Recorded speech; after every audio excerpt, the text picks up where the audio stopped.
আসসালামু আলাইকুম ওরহমতুল্লাহি ওবরকাতুহ।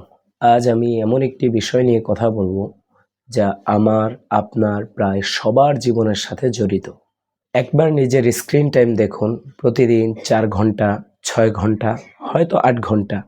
কিন্তু একটু ভেবে দেখুন, এই মোবাইল আমাদের কি দিচ্ছে আর কি কেড়ে নিচ্ছে। অনেকেই বলেন সময় পাই না, কিন্তু সত্যি কি সময় পাই না, নাকি সময়গুলো মোবাইলের স্ক্রিনে হারিয়ে ফেলছি? কয়েক মিনিট সোশ্যাল মিডিয়া দেখতে গিয়ে কখন যে 1 ঘন্টা পার হয়ে যায় আমরা টেরই পাই না।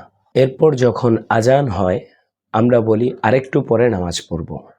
কোরআন তেলাওয়াতের সময় নেই, কিন্তু ভিডিও দেখার সময় ঠিকই আছে। পরিবারের সাথে বসে কথা বলার সময় নেই, কিন্তু ঘন্টার পর ঘন্টা অনলাইনে কেটে যায়। মোবাইল খারাপ নয়, এটা একটা নেয়ামত।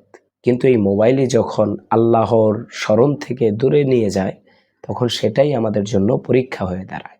নিজেকে একটি প্রশ্ন করুন, যদি আজ আমার মৃত্যুর পর আমার মোবাইল খুলে দেখা হয়, আমি কি চাইবো মানুষ আমার সার্চ হিস্টোরি, ভিডিও, ছবি ও মেসেজগুলো দেখুক? এই প্রশ্নের উত্তরই বলে দিবে আমি মোবাইল ব্যবহার করছি নাকি মোবাইল আমাকে ব্যবহার করছে। তাই আজ থেকেই সিদ্ধান্ত নিন, প্রতিদিন অন্তত 30 মিনিট কোরআনের জন্য রাখুন। আজান শুনে সঙ্গে সঙ্গে নামাজে যান।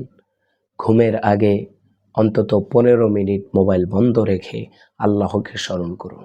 দেখবেন আপনার মনও শান্ত হবে আর ঈমানও শক্তিশালী হবে ইনশাআল্লাহ।